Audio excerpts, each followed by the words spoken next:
Hello friend, मैं Kumar Saurabh solar academy में आपका स्वागत है। फ्रेंड, आज की वीडियो में हम ये जानने वाले हैं अक्सर लोगों का जो इन्वर्टर ख़राब हो जाता है, चाहे वो सोलर इन्वर्टर हो या फिर नॉर्मल इन्वर्टर हो, तो ख़राब होने का मेन वजह क्या होता है। तो इस टॉपिक पे हम बात करने वाले हैं। चलिए फटाफट वीडियो को स्टार्ट करते हैं। तो पहले हमें ये जानना होगा कि इन्वर्टर पे जो आउटपुट निकलता है तो वो AC करंट होता है, ठीक है। अब वो AC करंट को ही हमें घरों में सप्लाई देना होता है, और अक्सर लोग गलती कहाँ करते हैं, तो गलती दो जगह करते हैं। अब वो दोनों गलती के वजह से ही इन्वर्टर जो है वो ख़राब होता है, चाहे वो सोलर इन्वर्टर हो या फिर नॉर्मल इन्वर्टर हो।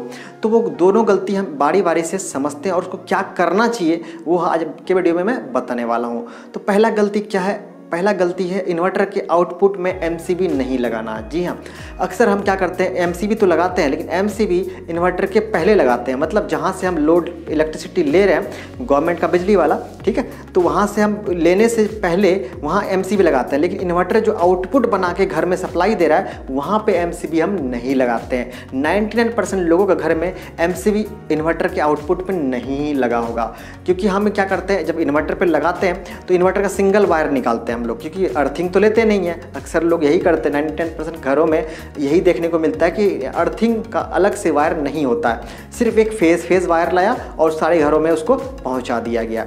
लेकिन उस सिंगल वायर पे MCB कहीं नहीं लगा होता। यही वजह होता है इन्वर्टर ख़राब होने का।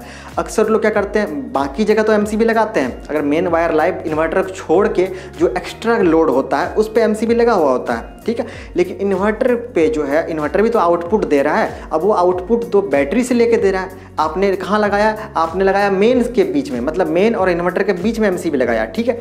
लेकिन इन्वर्टर जो है बैटरी से करंट लेके देन आपको जो घर में दे रहा है, तो इसके बीच में कहाँ है MCB? इसके बीच में तो MCB है नहीं, आपने तो लगाया नहीं। यही वजह होता है कि आपका इन्वर्टर खराब जाता है। तो आपको करना क्या चाहिए? तो आपको करना ये चाहिए कि आप इन्वर्टर के आउटपुट में सबसे पहले MCB लगाओ। जहाँ से आउटपुट हो रहा है वहाँ पे आप MCB लगा दो, और वहाँ MCB लगाने से क्या होगा, प्रोटेक्शन मिलेगा इन्वर्टर को। कभी भी ओवरलोड हो गया, कभी भी ऐसा शॉर्ट सर्किट हुआ, कोई भी केस हुआ, उस केस में इन्वर्टर ख़राब नहीं होगा। क्योंकि अक्सर लोग यही गलती करते हैं। और हाँ, ऐसे आजकल बहुत सारे इन्वर्टर आने लगे हैं जो कि आउटपुट में MCB देता है, इंक्लूड रहता है इन्वर्टर के अंदर में, लेकिन बहुत कम ऐसे इन्वर्टर होते हैं। मैंने ऐसे देखा है, मैंने एक वीडियो भी अपलोड किया बहुत साल पहले, मतलब 2 साल मेरे ख्याल से हो ही गया होगा, मैंने अपलोड किया है। कंपनी का नाम तो नहीं बताऊंगा, लेकिन हाँ, उस कंपनी में आउटपुट में भी MCB था और इनपुट में भी MCB था। मैंने उसमें चेक करके आपको दिखाया भी था, ठीक है। तो उसमें क्या है, आउटपुट में भी MCB है और इनपुट में भी है। खैर, इनपुट में तो अक्सर लोग दे ही देते हैं, लेकिन आउटपुट में देना भूल जाते हैं। इस वजह से MCB खराब होता है, क्योंकि आगे चल के अगर शॉर्ट सर्किट हुआ तो उसका इफेक्ट कहाँ पड़ेगा? इन्वर्टर पे पड़ेगा। आगे चल के कहीं ओवरलोड हो गया, इफेक्ट कहाँ पड़ेगा? इन्वर्टर पे पड़ेगा। तो ये केस होता है इन्वर्टर खराब होने का। अब ये पहला केस था। अब दूसरा केस समझते हैं कि इन्वर्टर खराब क्यों होता है। दूसरा केस है, हम लोड, जितना कैपेसिटी है उससे ज़्यादा हम लोग लोड डाल देते हैं। जैसे कि मान लो एक इन्वर्टर है 1000 वाट का या फिर 1000 VA का। अब दोनों में डिफरेंस है। मैंने वाट बोला और VA बोला या फिर बोला, इसका मतलब ये नहीं कि दोनों इक्वल है। दोनों इक्वल नहीं है। अक्सर लोग यही गलती कर देते हैं कि वाट और VA को एक समझते हैं। जैसे कि वाट, अगर मान लो 1000 वाट का इन्वर्टर है तो 1000 VA वो नहीं हुआ, ठीक है। आप उसको VA कैलकुलेट करोगे, और कैलकुलेशन करने के लिए आपको पावर फैक्टर निकालना पड़ेगा, और पावर फैक्टर जो होता है 80% होता है। मतलब 80% जो है आपको वहाँ पे लेके चलना होगा, 20% माइनस करना होगा। 20% माइनस करोगे तो वो पावर और कम हो जाएगा। तो ये भी हमें देखना होता है, और यही गलती करते हैं लोग, कैलकुलेशन नहीं करते हैं। वो जितने वाट होते हैं उसको उतना ही VA मान के चलते हैं, या फिर जितने VA होते हैं उसको उतना वाट मान के चलते हैं, और उस पर उतना लोड डाल देते हैं। जितने कैपेसिटी होता है उतना ही लोड दे देते हैं। उतना लोड देने पे क्या होगा, आपका इन्वर्टर जो है वो ख़राब होगा।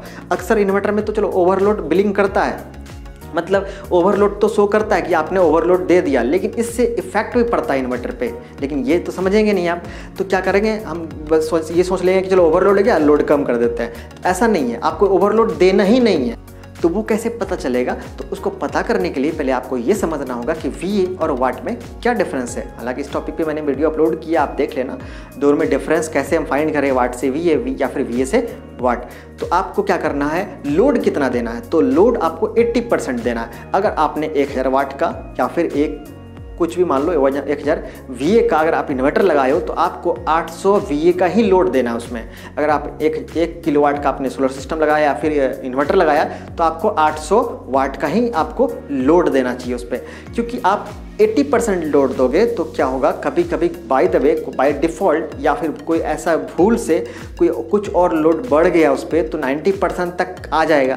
उससे ज़्यादा नहीं होना चाहिए, क्योंकि उससे ज़्यादा होगा तो डेफिनेटली इन्वर्टर ख़राब होने के चांसेस ज़्यादा हो जाएगा। अक्सर लोगों का इन्वर्टर जो है इसी वजह से ख़राब होता है, क्योंकि कोई भी इलेक्ट्रिकल गैजेट जो है अपने आप में आइडियल नहीं होता। आइडियल का मतलब जितना वो बोल रहा है कि चलो आप उस पर 100% लोड दे सकते हो, इसका मतलब ये नहीं कि आप उस पर 100% लोड दे ही दो। बोलता तो हर मनी है कि आप इस पर 100% लोड दे सकते हो, 90% लोड दे सकते हो। मतलब अगर 1000 वाट का है तो आप 1000 वाट लोड दे सकते हो, ऐसा नहीं है। बोल रहा है इसका मतलब वो थोड़ी उतना ही हो ही जाएगा। वो अपने आप में आइडियल कोई भी चीज़ नहीं होता है। तो इस बात का हमें ध्यान रखना चाहिए।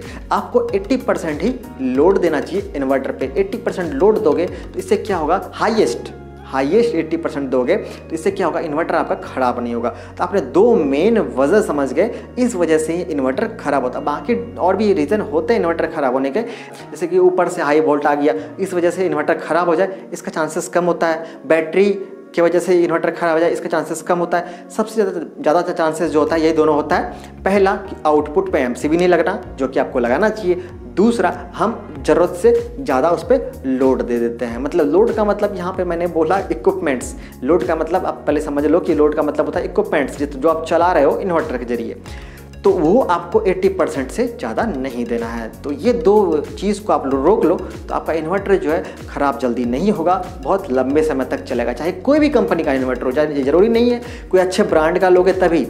लोकल ब्रांड भी रहेगा ना, तब भी आप उस पर यही रूल फॉलो करो, देन आपका इन्वर्टर जल्दी ख़राब नहीं होगा, लंबे समय तक चलेगा। अब भी आपका कोई डाउट रह गया देन कमेंट सेक्शन में कमेंट कर सकते हो। उस कमेंट को देख के मैं डेफिनेटली रिप्लाई तो दूंगा ही, और मुझे लगेगा कि स्पेशली वीडियो बनाया जा सकता है उस पर, तो भी वीडियो बना के भी मैं अपलोड करूँगा। और हाँ, एक जानकारी देना चाहूँगा कि मैंने हाल में ही एक नया चैनल स्टार्ट किया आर्ट2 एकेडमी के नाम से। इस पर आर्ट यानी ड्राइंग से रिलेटेड मैं वीडियो अपलोड करता हूँ। इस पर ऑयल पेस्टल ड्राइंग होता है या फिर स्केचिंग होता है, ये मैं खुद ड्राइंग करता हूँ और इसका मैं अपलोड करता हूँ। हालांकि ज़्यादा कुछ खास आता नहीं, पर जितना भी आता है मैं अपलोड करता हूँ। जिस तरह आप मुझे इस चैनल पर ढेर सारा प्यार दियो, मैं उम्मीद करता हूँ कि उस चैनल पर भी आपका ढेर सारा प्यार और सपोर्ट मिलेगा। तो फिर मिलते हैं अगले वीडियो में फिर से कोई नए टॉपिक के साथ। तब तक के लिए टेक केयर।